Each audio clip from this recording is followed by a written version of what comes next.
नमस्कार, स्वराज एक्सप्रेस के खास प्रोग्राम जनता मांगे जवाब में आपका स्वागत है। आपके साथ मैं हूं एसपी त्रिपाठी। जम्मू कश्मीर के पहलगाम में बीते महीने 22 अप्रैल को हुए आतंकी हमले ने पूरे देश को गमगीन कर दिया था।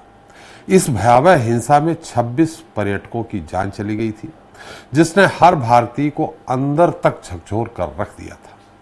कई परिवार बिखर गए थे और पूरे देश में गहरा गुस्सा और दुख था, जिसके बाद अपने वादे के मुताबिक प्रधानमंत्री नरेंद्र मोदी ने सीमा पर आतंकवाद को समर्थन देने के लिए पाकिस्तान के खिलाफ कई महत्वपूर्ण कदम उठाए।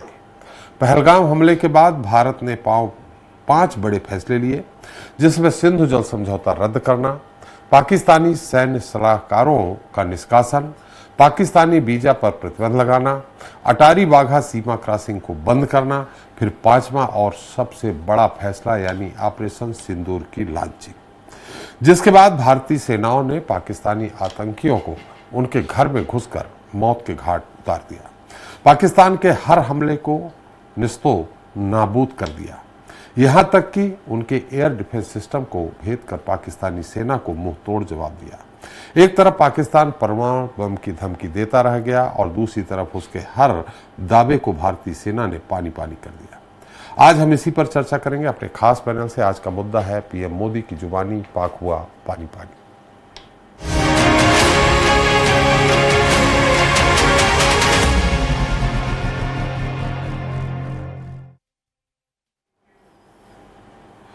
तो मोदी की नसों में खून नहीं, गर्म सिंदूर बह रहा है। यह किसी फिल्म का डायलॉग नहीं है, यह हुंकार प्रधानमंत्री नरेंद्र मोदी ने राजस्थान के बीकानेर में भरी है। उन्होंने देश के 140 करोड़ लोगों को यह भरोसा दिलाया है कि भारत ने पहलगाम आतंकी हमले का बदला पाकिस्तान से ले लिया है। साथ ही आतंकवाद के खिलाफ लड़ाई जारी रखने का ऐलान करते हुए आतंक के आका पाकिस्तान को चिता दिया है कि उसकी जमीन से पनपने वाले आतंक और आतंकवादियों को मिट्टी में मिलाने का काम जारी रहेगा। आज इस पर हम चर्चा करेंगे, लेकिन इस रिपोर्ट देखने के बाद। मोदी की नसों में लहू नहीं, गरम सिंदूर बह रहा है। ऑपरेशन सिंदूर के बाद पहला मौका था जब प्रधानमंत्री नरेंद्र मोदी राजस्थान के दौरे पर थे। बीकानेर से 22 किलोमीटर दूर देशनोक के पलाना में हुई एक सभा में मोदी करीब 40 मिनट तक बोले। मंच से पीएम मोदी ने कहा कि भारतीयों की जान से खेलने वालों को कतई बख्शा नहीं जाएगा। हिंदुस्तान का लहू बहाने वालों को कतरे कतरे का हिसाब चुकाना पड़ेगा। उन्होंने पाकिस्तान को चेतावनी देते हुए कहा कि गीदड़ भपकियों से भारत डरने वाला नहीं है। मोदी की नसों में लहू नहीं, गरम सिंदूर बह रहा है। जो अपने हथियारों पर घमंड करते थे, आज वो मलबे के ढेर में दबे हुए हैं। एटम बम की गीदड़ भपकियों से भारत डरने वाला नहीं है। प्रधानमंत्री ने अपने भाषण में 6 बड़ी बातें कही। उन्होंने कहा कि भारतीय सेना ने पाकिस्तान को घुटने टेकने पर मजबूर कर दिया। पहलगाम हमले के जवाब में भारत ने 22 मिनट में आतंकियों के 9 सबसे बड़े ठिकाने तबाह कर दिए। आतंकवाद से निपटने के 3 सूत्र तय किए गए हैं। मोदी की नस नस में खून नहीं, गर्म सिंदूर दौड़ रहा है। उन्होंने चेताया कि हर आतंकी हमले की कीमत पाकिस्तान को चुकानी होगी। साथ ही पाकिस्तान के रहीम यार खान एयरबेस के तबाह होने की भी जानकारी उन्होंने मंच से दी। पीएम मोदी ने मंच से यह साफ कर दिया कि कायराना आतंकी हमले के बाद पाकिस्तान को पानी पानी कर दिया गया है। Bureau report, Swaraj express. तो पीएम मोदी की जुबानी पाक हुआ पानी पानी, इस पर ज्यादा चर्चा के लिए मौजूद हमारे साथ उज्जवल दीपक जी हैं, बीजेपी प्रवक्ता रायपुर से हैं। अमित शर्मा जी हैं, प्रदेश महासचिव कांग्रेस भोपाल से हैं। संजय द्विवेदी जी शिवसेना यूबीटी ग्रुप मुंबई से हमारे साथ जल्द ही जुड़ेंगे। संजय सिंह तोमर जी हैं, रिटायर्ड लेफ्टिनेंट कर्नल हैं, भोपाल से हैं। राजीव सक्सेना जी हैं, रिटायर्ड कर्नल, भोपाल से हैं। मोहम्मद फारूकी जी हमारे साथ पीडीपी नेता, कश्मीर से, जल्द ही जुड़ेंगे। पहले तोमर साहब आपसे ही, आज प्रधानमंत्री जी के भाषण जैसा कि कहा जा रहा है कि ऑपरेशन सिंदूर अभी जारी है। आज प्रधानमंत्री जी का जो भाषण आपने भी सुना होगा, मैंने थोड़ा बहुत बताया, क्या संकेत करता है?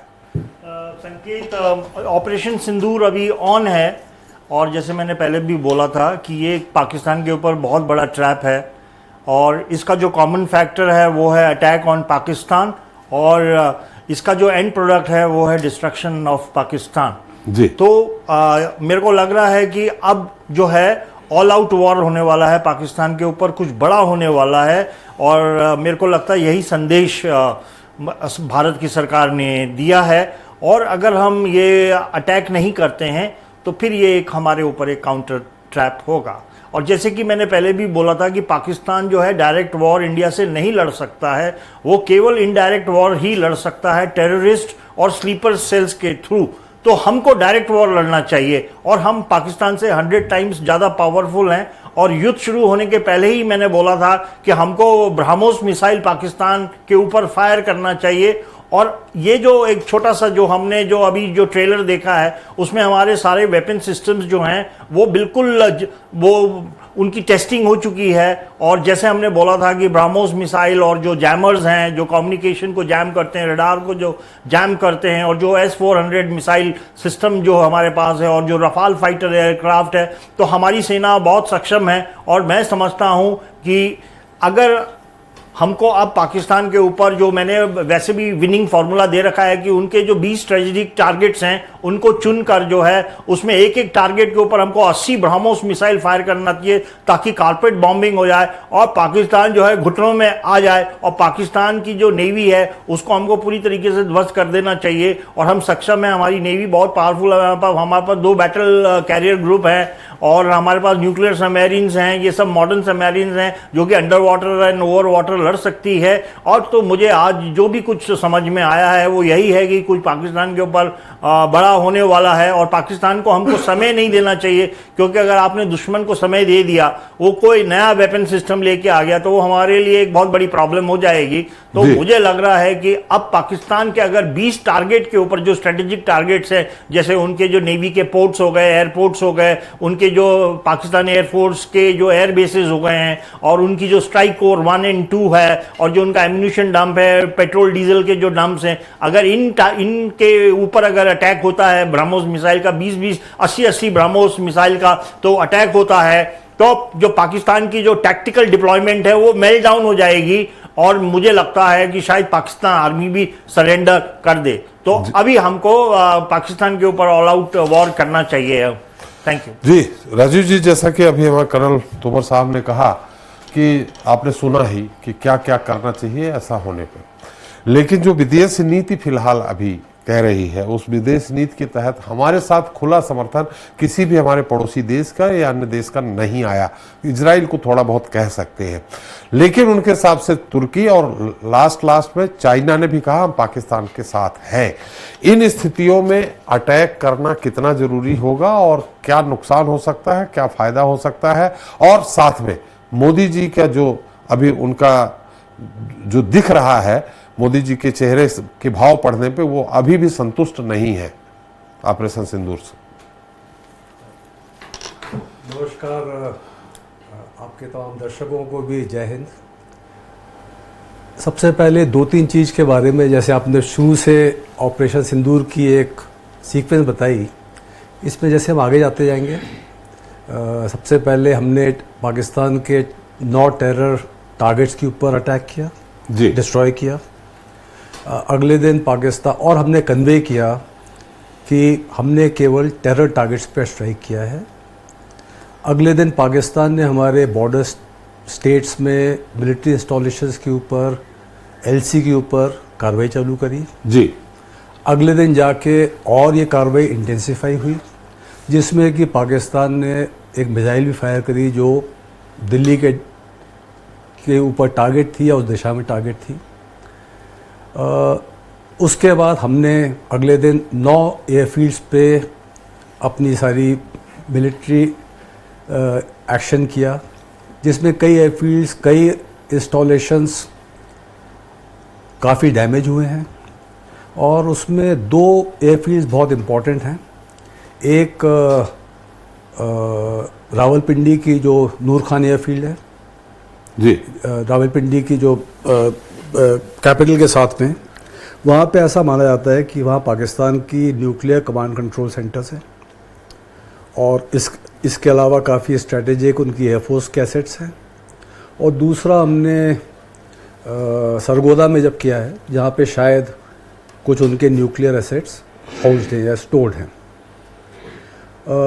उसके अगले दिन पाकिस्तान डीजीएमओ ने सीज़ फायर के लिए गुहार लगाई और इंडिया ने इसको एक्सेप्ट किया। और जैसा आपने बोला ऑलरेडी इंट्रोडक्शन में कि हमने 3 कंडीशन रखी हैं। हम ये सीज़ फायर केवल तब तक बहाल है जब तक कि पाकिस्तान कोई गलत कार्रवाई फिर से नहीं करता है। जी ऑपरेशन सिंदूर जारी है, नंबर 1। नंबर 2, हमने डिस्टिंक्शन तोड़ दिया है कि चाहे पाकिस्तान के टेरर अटैक्स हों या पाकिस्तान की जो उनके आका हैं या उनके मास्टर्स हैं, उसमें हमने डिफरेंशिएट करना बंद कर दिया है।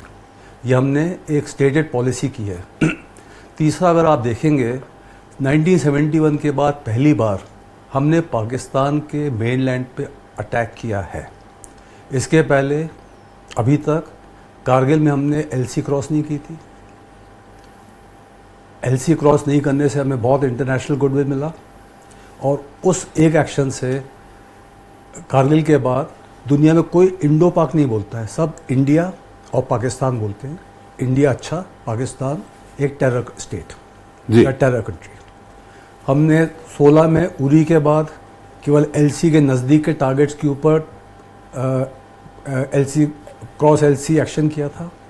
हमने 19 में जाके पीओके के अंदर स्ट्राइक्स किए थे। हमने अभी इस बार पहली बार ना केवल पीओके के अंदर स्ट्राइक्स किए, हमने पाकिस्तान में जाके जो आईबी है उसको ब्रीच करके हमने उनके टेररिस्ट टारगेट्स पे स्ट्राइक किया है, भावलपुर जैसी जगहों पे, जो कि बड़े शहर है पाकिस्तान के। और सबसे बड़ा जो हमने 2 चीज़ों के ऊपर जो हमने अपना एक स्टैंस क्लियर किया है, पहला, हम पाकिस्तान के न्यूक्लियर ब्लफ से हम पीछे नहीं हटे, और हमने अपनी स्ट्रैटेजी बनाई है, जो देश की स्ट्रैटेजी है, कि हम इस न्यूक्लियर थ्रेशोल्ड के नीचे, उस न्यूक्लियर थ्रेशोल्ड को क्रॉस किए बिना हम उसके साथ मिलिट्री एक्शन कर सकते हैं। जी दूसरा, हमने पहली बार, ये 1960 से अभी तक पहली बार, हमने IWT या जो सिंधु वाटर ट्रीटी है, इसको हमने वेपनाइज किया है।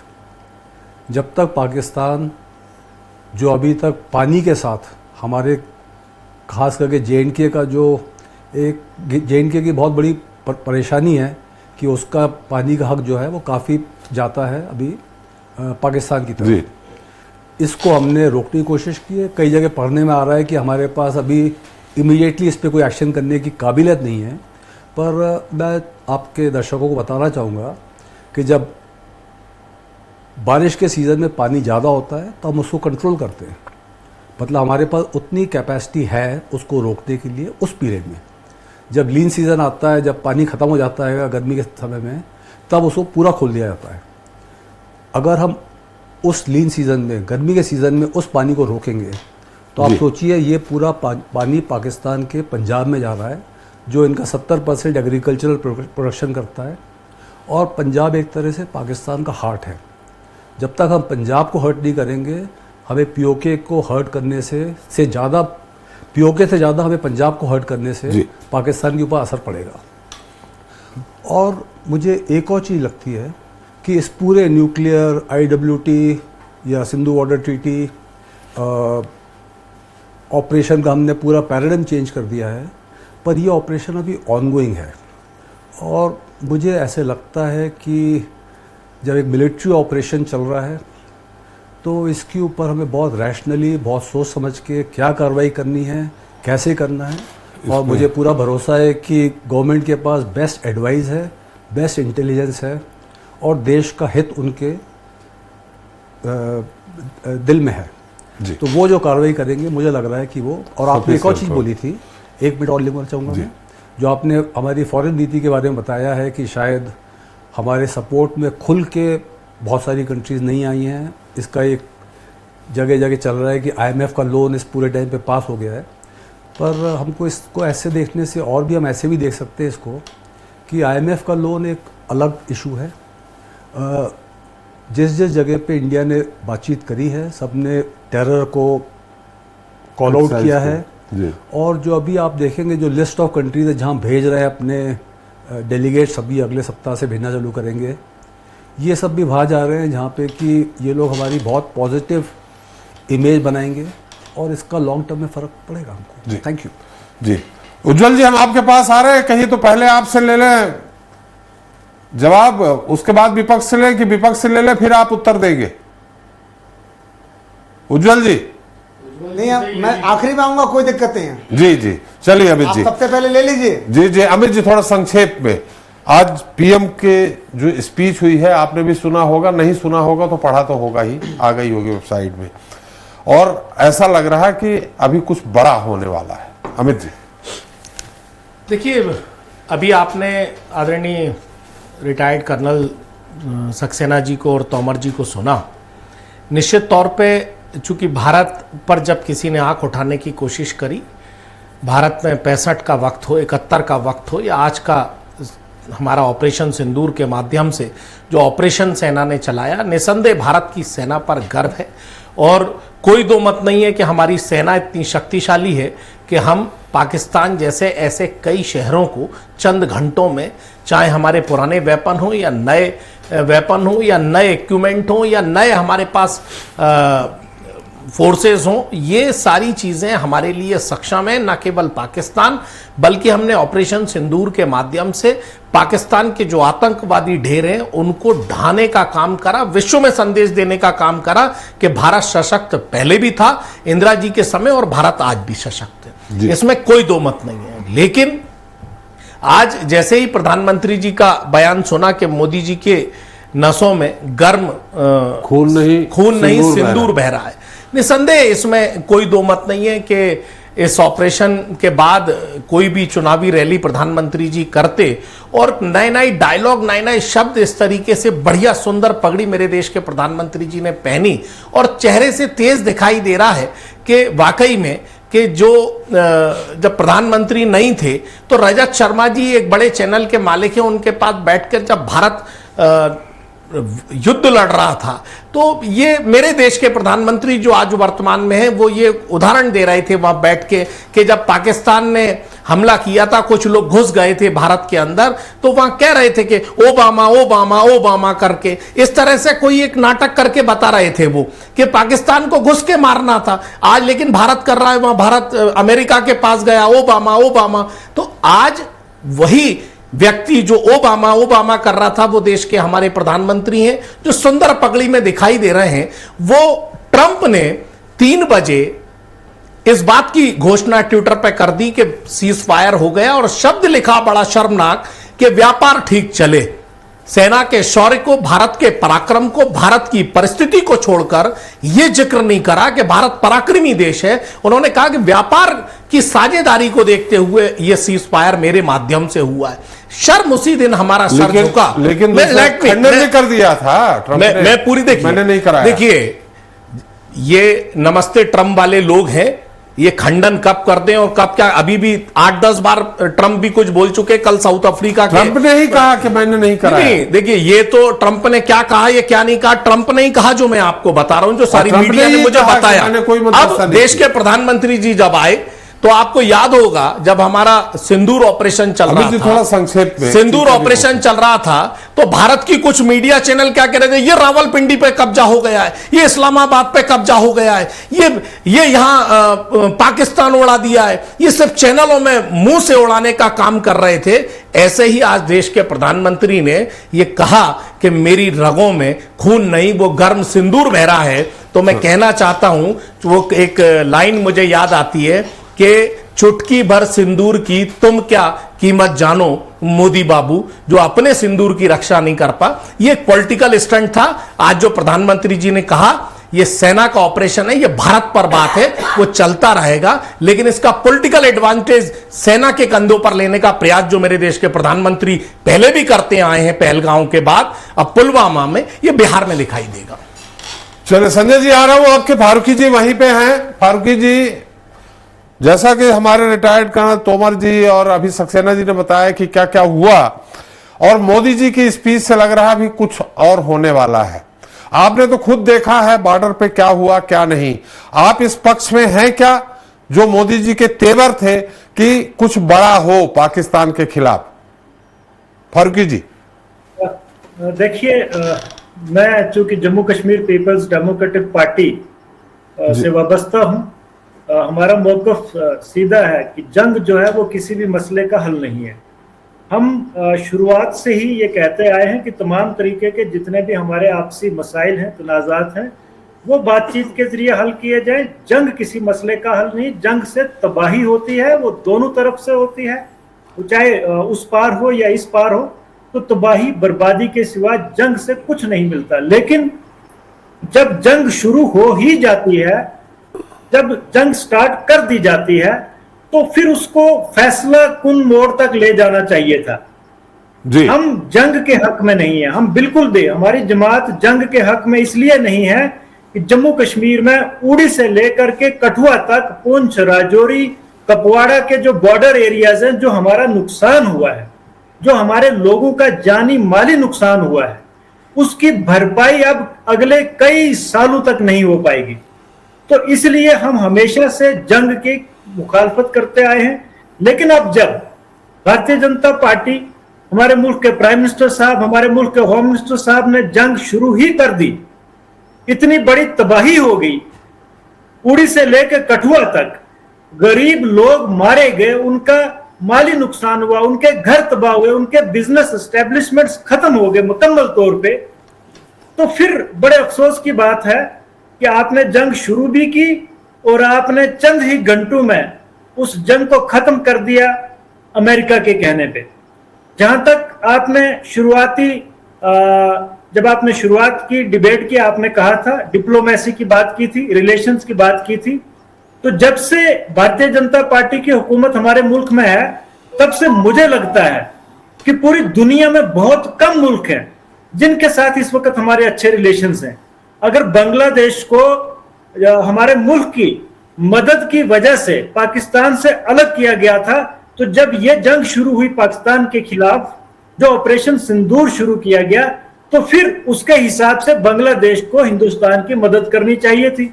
लेकिन जो डिप्लोमेसी है इस वक्त हमारी भारतीय जनता पार्टी की हुकूमत के दौर में, तो इस वक्त आपने देखा कि वो बांग्लादेश जिसको हिंदुस्तान की मदद से पाकिस्तान से अलग किया गया, वो भी हमारे मुल्क के खिलाफ रहा। चाइना हमारे खिलाफ, यानी हमारे जो पड़ोसी मुल्क हैं वो तमाम मुल्क पाकिस्तान के साथ खड़े हो गए। तो फिर भारतीय जनता पार्टी का कहीं ना कहीं फेलियर है कि आपने पूरी दुनिया में जो हमारे बाकी ममालिक हैं उनके साथ आपने अच्छे रिलेशंस नहीं बनाए हैं। और बांग्लादेशियों का जहां तक सवाल है, मुझे लगता है क्योंकि हम आए दिन देखते हैं कि पूरे हिंदुस्तान में, और इस बार जो ये ऑपरेशन सिंदूर हुआ, किस तरीके के साथ हमारे मुल्क के तमाम हिंदू, मुसलमान, सिख, ईसाई, बुद्ध, जैन तमाम लोगों ने मिल करके हुकूमत का साथ दिया, हुकूमत के साथ खड़े हुए। लेकिन उसके बाद होता क्या है कि पूरे मुल्क में मुसलमानों को इस तरीके से बदनाम किया जाता है कि जैसे पाकिस्तान से जो पहलगाम में अटैक हुआ वो हिंदुस्तान के मुसलमानों ने किया।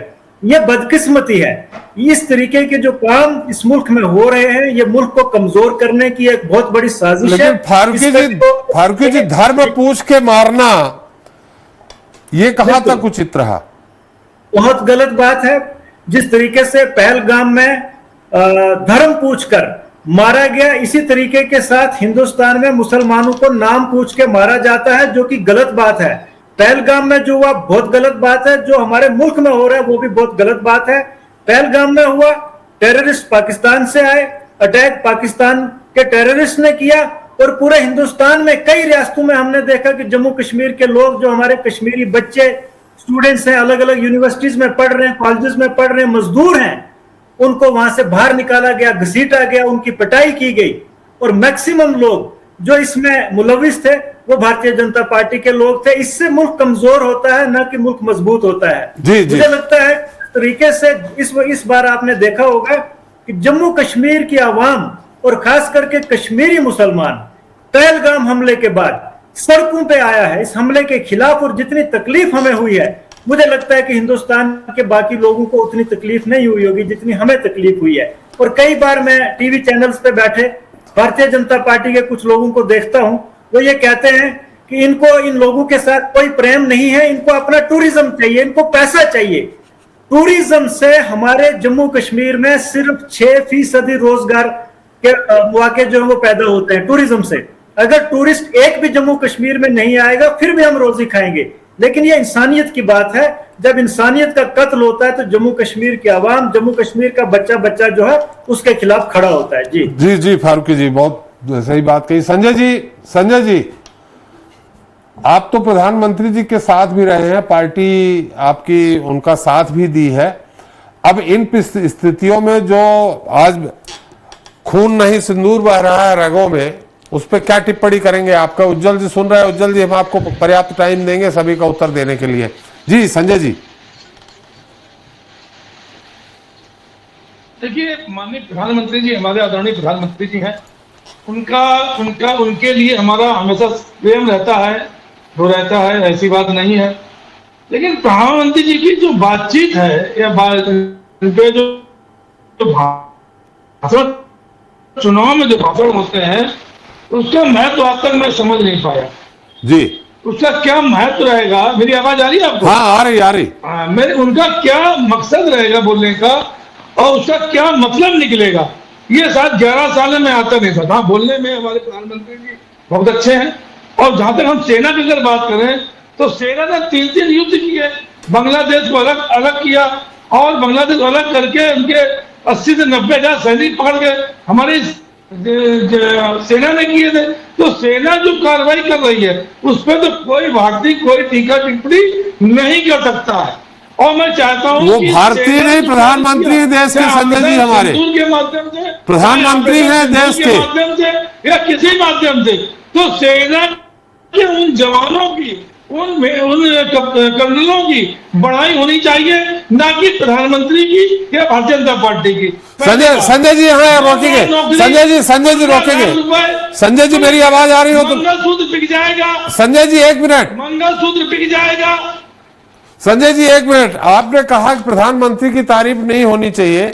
आज तक हम लोग इंदिरा जी की तारीफ कर रहे नहीं, उनको दुर्गा रूप मान रहे हैं, उनको आयरन लेडी मान रहे हैं, लेकिन इंदिरा जी लड़ने गई थी क्या?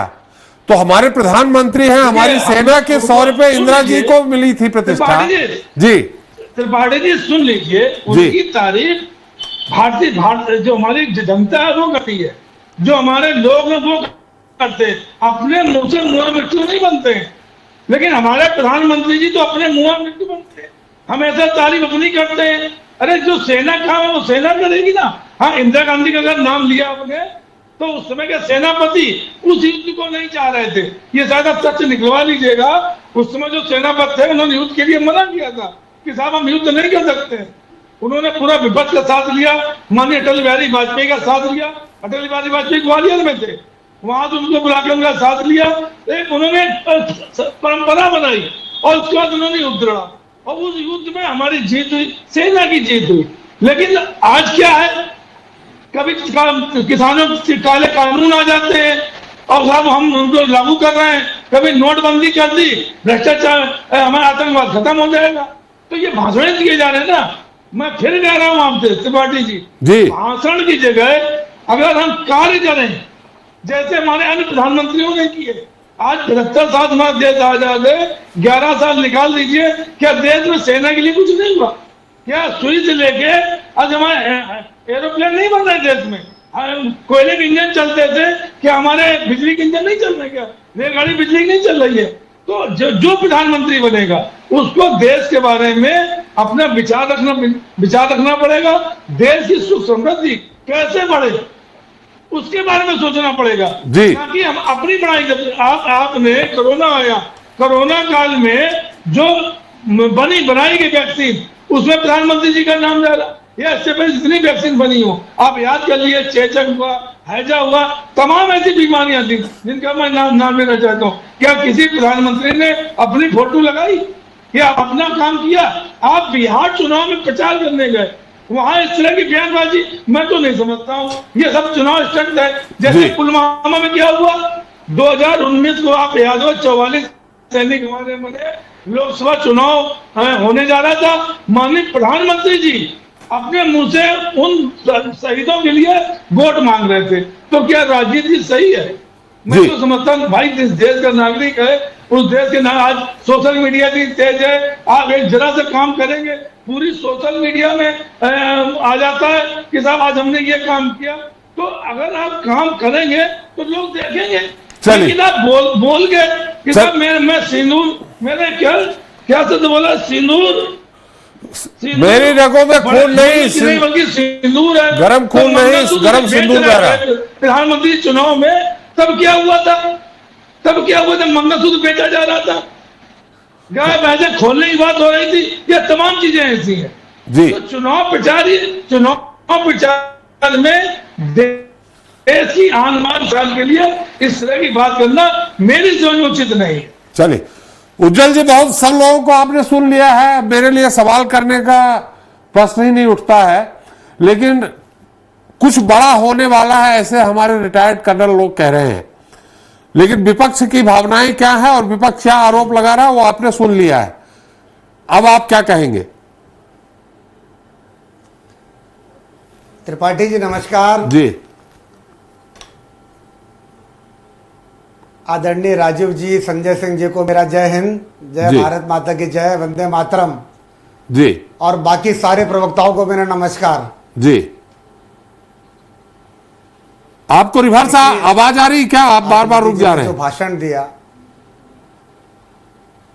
इको हो रहा है मुझे। जी, आप तो ये मानिए कि विपक्ष आरोप, इको को ध्यान ही मत दीजिए, इको को ध्यान न दीजिए। विपक्ष के आरोप जिस तरह से आप सुन के इधर उधर से फेंक देते हैं, इको को भी फेंक दीजिए। आप तो अपनी बात कहिए।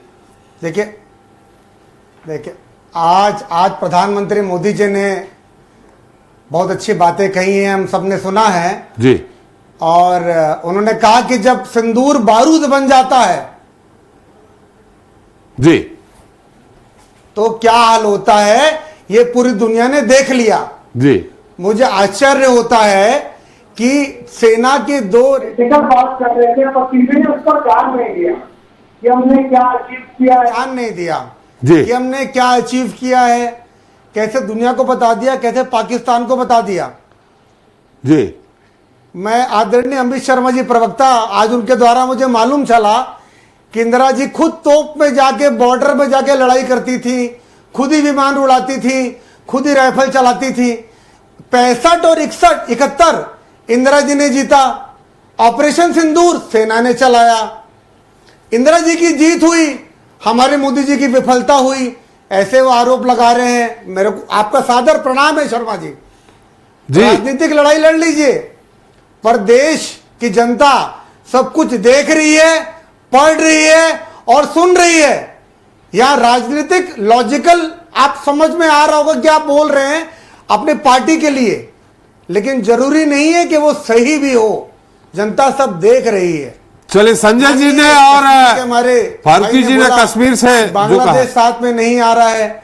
अरे खुद जिनके घर में आटा दाल चावल के लिए पैसा नहीं है, पाकिस्तान इस्लामिक, दोनों इस्लामिक देश, हमारे जो देश के जो बॉर्डर पे जो देश हैं, खाने पीने को मोहताज हैं, ना शिक्षा है, ना रोजगार है, ना उद्योग हैं, वो क्या हमारी मदद करेंगे? एहसान फरामोशी जताती है मुस्लिम जो मुल्क हैं जो हमारे आजू बाजू। एहसान फरामोश मित्र कब अगर बोल सकते हैं बांग्लादेश को कि जिस देश को हमने पाकिस्तान के चंगुल से छुड़ाया, आज वो देश हमारे सामने आंखें उठा रहा है, तो ये बता रहे हैं कि इस्लामिक जो देश हैं वो किस तरह का व्यवहार कर सकते हैं। तुर्की, जिनके यहां जब भूकंप आया तो भारत ने सहायता भेजी, कोविड के समय उन्हें इंजेक्शन दिया, वैक्सीनेशन दिया, आज वो हम पे आंखें उठा रहा है। चाइना का तो समझ में आता है, पर तुर्की और बांग्लादेश, तो आपको अपने अंदर झांकना पड़ेगा कि इस्लामिक देश एक देश के साथ कैसी बातें कर रहे हैं। और शिवसेना के जो प्रवक्ता हैं, मैं तो इतना ही कह सकता हूं, आदरणीय बाला साहब ठाकरे जी अगर आज जिंदा होते तो मेरे माननीय प्रवक्ता जी टीवी बैठ के इस तरह की बकवास नहीं कर रहे होते। आज उनकी हिम्मत नहीं होती। आज बाला साहब ठाकरे उनको बीच डिबेट से पार्टी से निकाल देते। हिंदू हृदय सम्राट बाला साहब ठाकरे, जिन्होंने देश के लिए लड़ाई लड़ी, हिंदू एकता के लिए लड़ाई लड़ी, और जिन्होंने विपक्ष को ना को चने चबवाए, बिना कोई चुनाव लड़े, एक बहुत बड़ी ताकत थे वो। काश वो आज जिंदा होते। अगर वो ऊपर से देख रहे होंगे तो अश्रु की धाराएं उनके चेहरे से बह रही होंगी कि कैसे मैंने लोगों को आज पनपाया है, कैसे लोगों को मैंने ट्रेन किया था और आज मेरी पार्टी के साथ वो क्या कर रहे हैं। लेकिन दीपक जी एक बात बता दूं, थोड़ा बैक में जाइए दीपक जी बैक में जाइए। देश में मुझे दीपक जी नहीं पड़ रहा अगर कोई कुछ बोलेगा तो, क्योंकि मैंने ईयरफोन निकाल दिया, मैं सिर्फ बोलूंगा। संजय जी एक मिनट, संजय जी मालूम रहनी चाहिए, ईयरफोन लगा लीजिए। खुद जाके बताने निकले। अरे दीपक जी मैं सवाल करूं इसलिए ईयरफोन लगा लीजिए। गर्व है। और जैसा जो गरम सिंदूर मोदी जी की नसों में बह रहा है, हर भारतीय हर देशभक्त के नसों में वही खून बह रहा है। और ऑपरेशन सिंदूर जो नाम रखा था माननीय मोदी जी और उनकी टीम ने और सेना ने, सब ने मिला के, आज आप देखिए इस बात को। संजय जी आ रहा है, उनकी बात पूरी हो जाए। आश्चर्य। दीपक जी ईयरफोन लगा लीजिए, मैं सवाल करना चाह रहा हूं। इकोनॉमिकल रूप से, फिजिकल रूप से, मनोवैज्ञानिक रूप से आज भारत ने ऐसी की तैसी की है पाकिस्तान और उनके मित्र देशों की, और जो इस बात को समझ नहीं पा रहा है दीपक जी वो नाकाबिल है, देशभक्त तो हो ही नहीं सकता। दीपक जी आपने कहा कि बाला साहब रो रहे होंगे ऊपर, आपको ध्यान है बाला साहब ने कांग्रेस पार्टी का साथ दिया था, ध्यान है आपको? बैक में जाइए आप 80 के दशक में। नहीं, कौन से मुद्दे पर साथ दिया था ये उन्हीं से पूछ लीजिए, बता दीजिए। संजय जी आप बता दीजिए, आप कुछ कहना चाह रहे हैं। देश विरोधी किसी भी बात में बाला साहब आज खड़े होते हैं हमारे साथ। इंदिरा गांधी का अरे भाई सुन तो लीजिए यार, अपना भाषण देवा देव लगे हो। अरे तुम्हारा भाषण ही नहीं सुन रहे हैं भैया, कुछ हमारी बात भी सुन लो। बाला साहब कहते थे कमलाबाई का कोठा, भारतीय जनता पार्टी के लिए कहते थे कमलाबाई का कोठा। ये मैं नहीं कह रहा हूं भैया, ये भारतीय जनता पार्टी के लिए प्रयोग करते थे माननीय हिंदू से सम्राट बाला साहब ठाकरे। क्या बाला साहब ठाकरे को भारत दिया आपने? आप बड़ी लंबी लंबी हंसते हैं, बाला साहब होते ऐसा हो जाता है। अरे भारत दिया आपने बाला साहब को, और इंदिरा गांधी का लेकिन संजय जी समर्थन किया था। संजय जी बाला साहब ठाकरे जी ने पार्टी हिंदुत्व के नाम पे खड़ी की थी, ये भी आप जानिए ना। और आज आपकी पार्टी मराठियों के शरद पवार जी के साथ है, आज आपकी पार्टी कांग्रेस के साथ है। सुन लीजिए मेरी बात जी। बाला साहब ने जो सबसे पहला आंदोलन किया था कि जो मराठियों को वहां पे रोजगार नहीं मिल रहा था, जो वहां के जो उद्योगपति को रोजगार नहीं दे रहे थे, उनसे रोजगार दिलाने के लिए बहुत बड़ा एक उन्होंने संघर्ष किया था, जिसकी वजह से इंदिरा गांधी पार्टी पे बैन लगाने जा रही थी। लेकिन जब बाला साहब ठाकरे इंदिरा गांधी से मिले, माननीय प्रधानमंत्री से मिले, तो उन्होंने बैन नहीं लगाया। और उसके बाद बाला साहब ठाकरे ने इंदिरा गांधी की चुनाव में मदद की, चुनाव प्रचार किया उनके साथ में। कैसे आप बात कह रहे हैं? कौन से साल में? भारत जनता नहीं दे पाए। कौन से साल में? 80 में संजय जी, 80 में। सुना दूं आपको त्रिपाठी जी, मैं किस्सा सुना दूं। हम उत्तर प्रदेश से मंत्री भी लेके गए थे, क्या मंत्री भी लेके गए थे शिवसेना ज्वाइन करने के लिए। बाला साहब ने इसलिए ज्वाइन नहीं कराया कि वो मंत्री गद्दारी ना करते। कल को अगर उन्होंने बनाया और वो गद्दारी न करते, इसलिए बाला साहब ठाकरे को ज्वाइन नहीं कराया था। लेकिन संजय जी आप सुन लीजिए, अभी बहुत सारे प्रवक्ताएं हमारे पास और हैं, आप और दीपक जी भर नहीं है।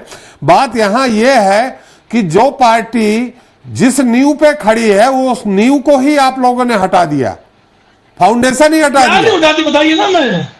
मैं नहीं हमने क्या नहीं उठाती बताइए त्रिपाठी जी, हम तो आते ये समझ पाए। आप ये गठबंधन करना, क्या गठबंधन करना? अगर पीडीपी गठबंधन बीजेपी ने किया तो क्या किया था? अगर उन्होंने इनके मायावती ये आरोप लगा सकते हैं आप, जिन सिद्धांतों पे पार्टी बनाई उन सिद्धांतों पे आप चल रहे हैं क्या? आज हमने गठबंधन कर लिया, एनसीपी तोड़ के सरकार बना ली, हमने एनसीपी गठबंधन कर लिया। मुख्यमंत्री पद पाने के लिए उद्धव जी ने, मुख्यमंत्री का पद पाने के लिए उद्धव जी ने कितना बड़ा समझौता किया, ये आप भी जान रहे हैं द्विवेदी जी। कोई समझौता नहीं किया जी। हम एक पार्टी है और बाला साहब ठाकरे ने कहा था कि हमारे पास जो परिस्थितियां हो उस हिसाब से राष्ट्रीय प्रमुख निर्णय लेगा। 2.5 साल तक क्यों चुपचाप बैठे रहे? चलिए संजय जी समय जाया हो रहा है। जी दीपक जी कुछ कह रहे हैं, फिर हम फारूकी जी और अमित जी के पास फिर जाएंगे। जी दीपक जी। नहीं, आपको बाला साहब ठाकरे का एक बयान याद होगा कि जिस दिन मुझे कांग्रेस का समर्थन करना पड़ा, मैं अपनी दुकान बंद कर दूंगा, शटर गिरा दूंगा। बाला साहब ठाकरे ने कहा था ना। संजय जी रुक जाइए, उनकी बात आ जाए, आपसे ले लेंगे उत्तर, आपसे ले लेंगे। बीच में टीका टिप्पणी होगी तो ना आपकी बात आएगी ना दीपक जी की आएगी। संजय जी एक मिनट, संजय जी एक मिनट, दीपक जी की बात पूरी हो जाने दीजिए, हम आपसे उत्तर ले लेंगे। जी दीपक जी संक्षेप में। त्रिपाठी जी, जब बाकी पांचों प्रवक्ताओं ने कुछ कहा तो मैं शांत सुन रहा था। जी अब बोलिए ना आप। संस्कार अगर पालन नहीं होता तो फिर डिबेट नहीं हो पाएगी ऐसे। जी आप अपनी बात पूरी करें। हम क्या बाला साहब ठाकरे ने यह बयान नहीं दिया था? बाला साहब के नाम, बाला साहब, अरे संजय जी रुक तो जाइए 2 मिनट, कि जिस दिन कांग्रेस ना आपकी बात आएगी ना उनकी आएगी। सोनिया गांधी का, उस दिन मैं पार्टी की दुकान बंद कर लूंगा, शटर गिरा दूंगा। चलिए, नहीं कहा था उन्होंने ऐसा।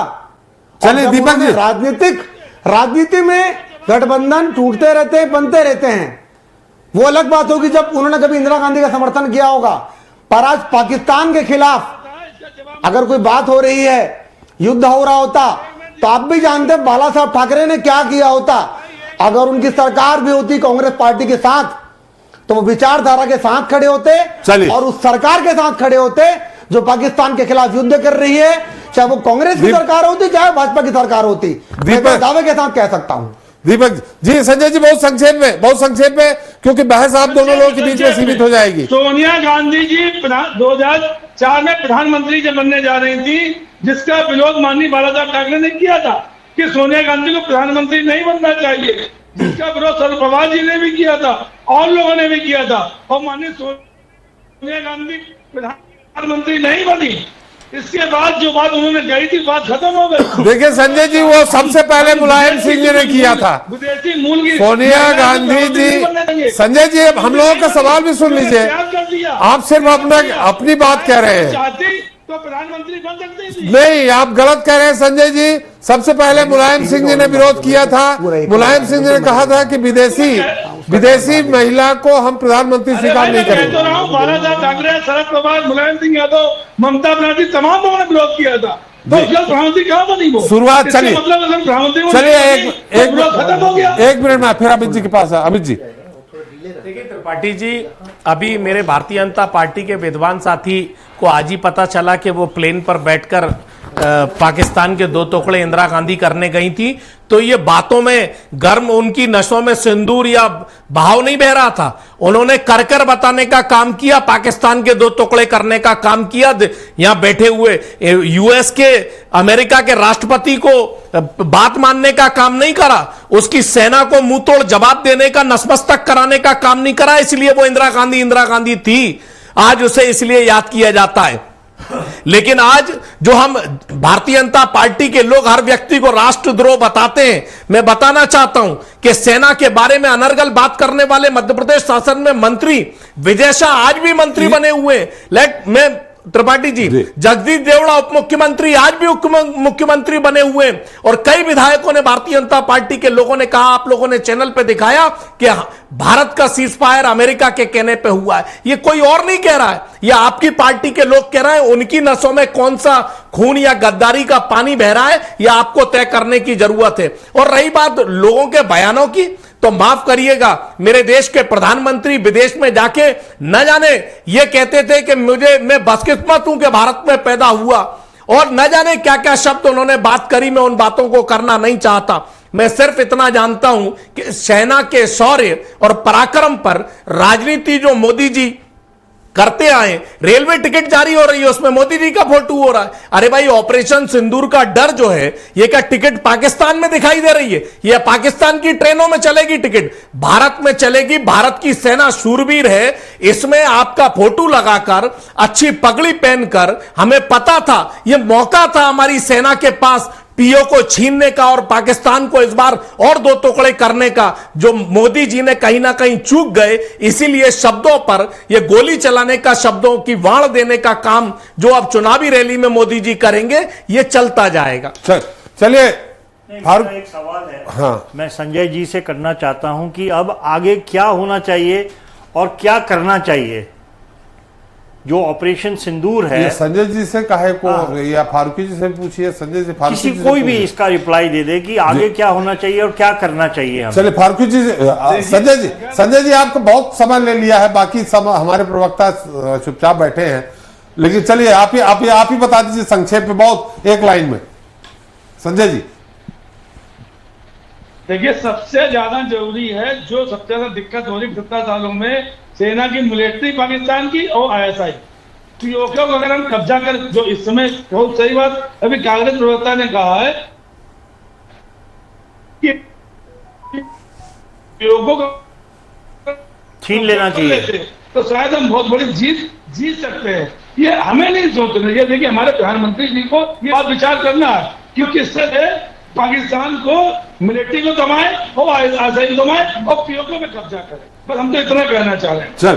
चलिए सवाल आपसे भी है फारूकी जी कि क्या करना चाहिए। ठीक है, आपने बताया कि हिंदुस्तान के अंदर क्या हो रहा है मुसलमानों के साथ, युद्ध किसी उसका अंत नहीं है, युद्ध नहीं होना चाहिए, शांति वार्ता से मामला सुलझना चाहिए, लेकिन जब शांति वार्ता से मामला ना सुलझे तो युद्ध तो जरूरी हो जाता है। फारूकी जी,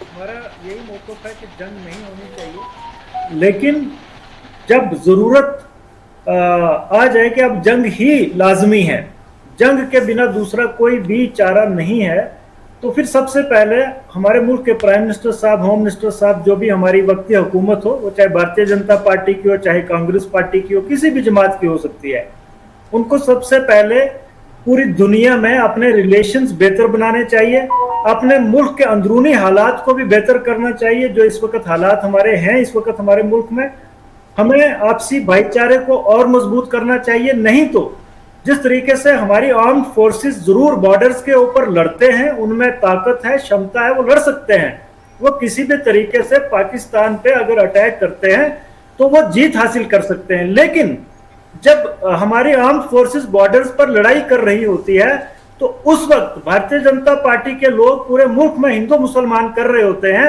और चुन चुन कर, जिस तरीके से आपने इन दिनों में भी देखा होगा कि एक यूनिवर्सिटी के प्रोफेसर ने सिर्फ इतना लिखा था कि बुलडोजर क्यों, तो उसको जेल हो गई। और भारतीय जनता पार्टी के जो हमारे एक मिनिस्टर थे, उन्होंने तो ये जो हमारा ऑपरेशन सिंदूर हुआ, जिन लोगों ने, जिन आर्म फोर्सेस के बड़े बड़े ऑफिसर्स ने इसमें हिस्सा लिया, तो उनके खिलाफ इतना उल्टा सीधा बोला और उनके खिलाफ कोई एक्शन नहीं, तो उससे क्या होता है कि एतमाद खत्म। लेकिन भारती जी, जब कोर्ट सीधे अपने संज्ञान में ले ले तो सरकार माने फिर पार्टी क्या एक्शन लेगी? कोर्ट ने सीधे संज्ञान में ले लिया, सारे उनके निर्देश पे, कोर्ट के निर्देश पे अब जो कुछ भी हो रहा है। देखिए, अभी जब कोर्ट ने उन पर एफआईआर लगवा दिया, पार्टी का ये काम बनता था कि उनको फौरी तौर पर पार्टी से सस्पेंड कर देना चाहिए था, उनकी मेंबरशिप जो है वो खत्म कर देनी चाहिए थी और उनको मिनिस्ट्री से बाहर कर देना चाहिए था। सुप्रीम कोर्ट ने एसआईटी गठित कर दी, नहीं हो जाए, हाई कोर्ट के ऊपर सुप्रीम कोर्ट ने एसआईटी गठित की कि जांच हो जाए, उसके बाद कुछ हो।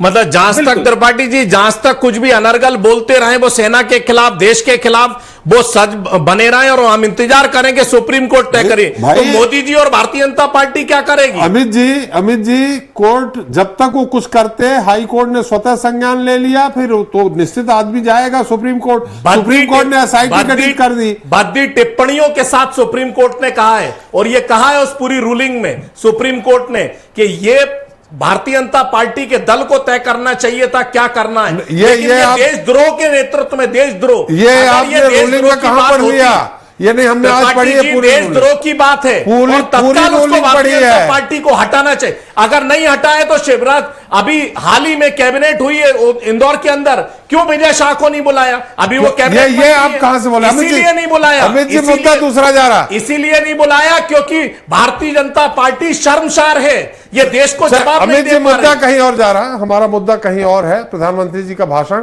ये व्यक्तिगत, हमेशा कैबिनेट में सारे मंत्री उपस्थित ही होते हैं, ऐसा नहीं है, नहीं भी जाते हैं। विजय शाह और जगदीश देवड़ा का मुद्दा व्यक्तिगत नहीं है जो उन्होंने आरोप लगाए हैं, ये देश का मुद्दा है, सेना से जुड़ा मुद्दा है। कैबिनेट में जाने का मुद्दा मैं बोल रहा हूं, देश का और उसका जुड़ा हुआ मुद्दा है। भाई, कैबिनेट में पहुंचने की बात कर रहे हैं, कैबिनेट में अनुपस्थिति और उपस्थिति की बात कर रहे हैं। चलिए एक बार फिर से संजय जी, देखिए, किसी भी मसले का युद्ध हल नहीं, अगर युद्ध होता है तो निश्चित तौर पे कम ही सही पाकिस्तान समाप्त, लेकिन कम ही सही इस हिंदुस्तान की आर्थिक स्थिति में भी फर्क पड़ेगा, यहां की जनता में भी फर्क पड़ेगा और यहां की प्रगति में भी फर्क पड़ेगा।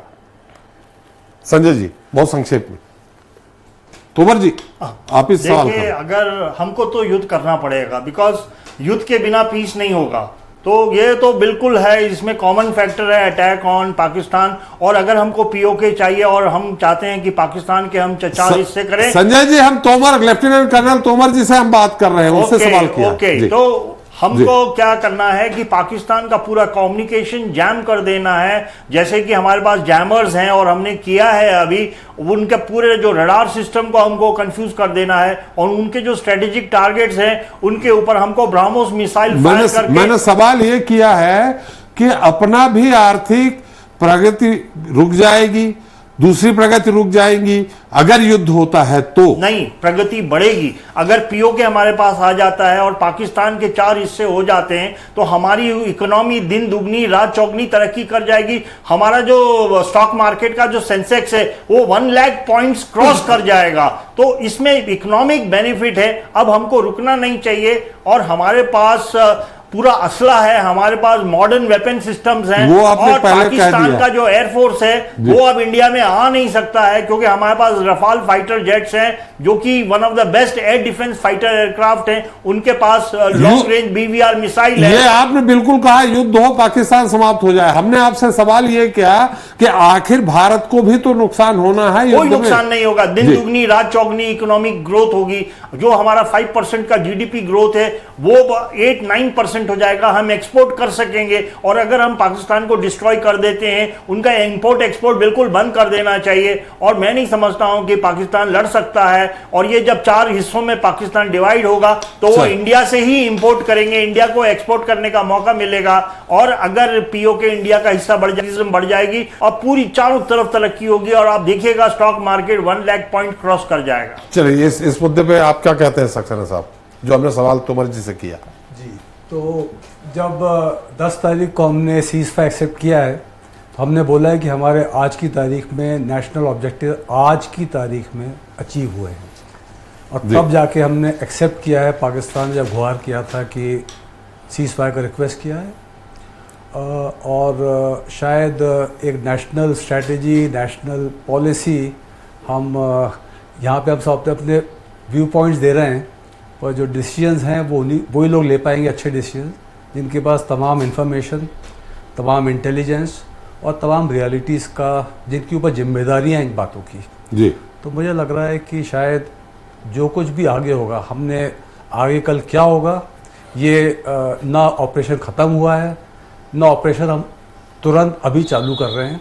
तो देश जब भी राइट टाइम होगा एक अच्छा कदम उठाएगा और इसमें कोई संदेह नहीं है कि जो भी डिसीजन हम लेंगे, जो कंट्री लेगा, एग्जीक्यूटिव लेगा, वो देश के हित में होगा। चलिए, और समय उज्जवल जी, मैं सवाल तो और कर रहे थे आपसे लेकिन समय समाप्त हो गया है। बहुत बहुत धन्यवाद उज्जवल जी आपका, संजय द्विवेदी जी आपका, मोहम्मद फारूकी जी आपका, अमित शर्मा जी आपका, संजय सिंह तोमर जी आपका और कर्नल सक्सेना जी आपका हमारे साथ चर्चा में शरीक होने के लिए और अपना अमूल्य समय देने के लिए। तो आज हमने चर्चा की ऑपरेशन सिंदूर की, जिसे देश की सेनाओं ने अपने अदम्य साहस और पराक्रम से ऐतिहासिक बना दिया। पाकिस्तान को उसी की भाषा में एक बार फिर ये समझा दिया कि नया भारत 1947 का भारत नहीं है, ये आधुनिक भारत है जो एशिया का सिरमौर है। साथ ही दुनिया को यह संदेश भी दे दिया कि भारत शांति का वो दूत है जो पूरे विश्व में शांति चाहता है, लेकिन किसी भी ताकत को देश की शांति भंग करने की इजाजत नहीं है। भारत के हर एक नागरिक का जीवन अमूल्य है, जिसे आतंक की भेंट नहीं चढ़ने जाएगा। प्रधानमंत्री नरेंद्र मोदी ने देश के सीमावर्ती जिले बीकानेर से जो हुंकार भरी है, उसकी गूंज यकीनन पाकिस्तान के भीतर तक सुनाई दी होगी।